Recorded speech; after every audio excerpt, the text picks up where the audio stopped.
মাছে ভাতে বাঙালির প্রিয় মাছ কাতলা মাছ। কাতলা মাছটা একদম বিয়েবাড়ি স্টাইলে রান্না করেছিলাম।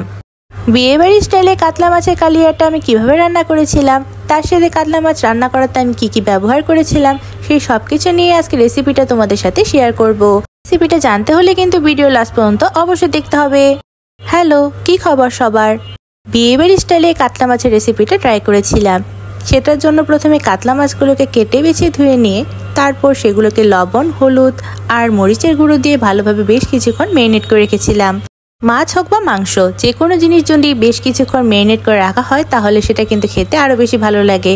ম্যারিনেট করে বেশ কিছুক্ষণ রেখে দিলে মশলাটা মাছের ভেতরে বা মাংসের ভেতরে খুব সুন্দর করে ঢুকে যায়। এরপর কড়াইতে খুব ভালো করে তেলটা গরম করে নেওয়ার পর মাছগুলো আমি এপিট ওপিট করে সুন্দর করে ভেজে নিচ্ছিলাম। মাছগুলোকে আমি কড়া করেই ভেজে নেব, কারণ কড়া করে না ভাজলে মাছগুলো ভেঙে যাওয়ার সম্ভাবনা থাকে। প্রথমে মাছের পেটিগুলো ভেজে নিয়েছিলাম, এরপর মাছের গাদাগুলো নিয়েছিলাম, সেগুলো ভেজে নিয়েছিলাম। তোমাদের কার কোনটা পছন্দ, গাদা নাকি পেটি, অবশ্যই আমাকে কমেন্ট করে জানাতে পারো। মাছের গাদা পেটি সবগুলোকেই এপিট ওপিট করে ভালোভাবে কড়া করে ভেজে নিয়েছিলাম। সেগুলো ভাজা হয়ে গেলে একটি বাটিতে তুলে রাখলাম। এরপর এখানে তরকারিতে ইউজ করার জন্য আমি 2টার মতো টমেটো নিয়েছিলাম। এখন চলো তোমাদের সাথে রান্নার একটি ছোট্ট টিপস শেয়ার করি। রান্না করার সময় টমেটো ইউজ করতে চাইলে পেস্ট না করে এভাবে গ্রেটার দিয়ে যদি গ্রেট করা যায় তাহলে সেটা পেস্টের মতোই হয়ে যায়, আর সেটা রান্নায় ইউজ করলে একদমই বোঝা যায় না। এদিকে আমার সবকিছু একদম রেডি। মাছগুলো ভাজা হয়ে গিয়েছে, তার সাথে জলে কিশমিশ বেশ কিছুক্ষণ ধরে ভিজিয়ে রেখেছিলাম। তার সাথে ছিল টমেটো পেস্ট, আর ছিল পেঁয়াজ কুচি, রসুন থেতো করে নিয়েছিলাম, কাঁচামরিচ নিয়েছিলাম বাদাম বাটা, টক দই।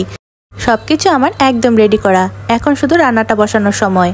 কড়াইতে যে মাছ ভাজার তেলটা ছিল সেটার মধ্যে আমি তেজপাতা, দারুচিনি, এলাচি, লং এগুলো দিয়ে ভালোভাবে অল্প একটু ভেজে নিয়েছিলাম। সেটার মধ্যে কুচি করা পেঁয়াজ আর থেতো করা রসুন দিয়ে ভালোভাবে এগুলোকে ভেজে নেব। তো এগুলো লাল লাল করে ভাজার জন্য আমি এখানে অল্প পরিমাণে চিনি আর লবণ ইউজ করেছিলাম, যেন এগুলো তাড়াতাড়ি বেরেস্তার মতো হয়ে যায়। পেঁয়াজগুলো হালকা লাল লাল ভাজা হয়ে যাওয়ার পর এখানে আমি 2 চামচের মতো পেঁয়াজ বাটা ইউজ করে সেটাও ভাজা করে নিয়েছিলাম পেঁয়াজগুলোর সাথে। এগুলো অল্প পরিমাণে লাল লাল হয়ে যাওয়ার পর এটার মধ্যে 2 চামচের মতো জিরা বাটা, 1 চামচ আদা বাটা, 1 চামচ হলুদের গুঁড়ো, 2 চামচ মরিচের গুঁড়ো ইউজ করেছিলাম। আমি এখানে মরিচের গুঁড়োটা ইউজ করেছিলাম একটু বেশি পরিমাণে, যেন তরকারির রঙটা খুব সুন্দর আসে, আর একটু ঝাল ঝাল না হলেও খেতে ভালো লাগবে না। মশলাটা কষিয়ে নেওয়ার সময় এতে আমার পেস্ট করা বা গ্রেট করা যে টমেটোটা ছিল সেটা দিয়ে দিলাম। সেগুলো সবগুলো একসাথে ভালোভাবে মিশিয়ে আমি ভাজা করে নিচ্ছিলাম। এই মুহূর্তে আমি 1 চামচের মতো বাদাম বাটা দিয়ে দিয়েছিলাম। আমি এখানে চীনা বাদাম ইউজ করেছিলাম, কারণ বাদাম বাটাটা আমার ঘরেই ছিল। মশলা কষানোটার মধ্যে আমি ফালি করা কয়েকটা কাঁচামরিচ দিয়ে দিয়েছিলাম। কাঁচামরিচ দিলে সুন্দর একটি ফ্লেভার আসে। আর যে টক দইটা আমি ফাটিয়ে রেখেছিলাম, মানে 1 বাটির মতো পরিমাণে, সেটা এটার মধ্যে দিয়ে দিলাম। সেটা দিয়ে ভালোভাবে মশলাটা খুব সুন্দরভাবে কষিয়ে নিচ্ছিলাম। মশলাটা কষানোর সময় আমি একটু ঢাকা দিয়ে রেখেছিলাম। তো ঢাকনাটা খুলতেই দেখা গেল উপর দিকে সুন্দর করে তেল ভেসে উঠেছে। তেল ভেসে উঠেছে মানে মশলাটা সুন্দর করে কষে গিয়েছে। এই মুহূর্তে আমি অল্প পরিমাণে চিনি ইউজ করব। যেহেতু আমি টক দই ইউজ করেছিলাম আর একটু বেশি পরিমাণে ঝাল ইউজ করেছিলাম, তাই টক মিষ্টি ব্যালেন্সের জন্য আমি অল্প পরিমাণে চিনি ইউজ করেছিলাম।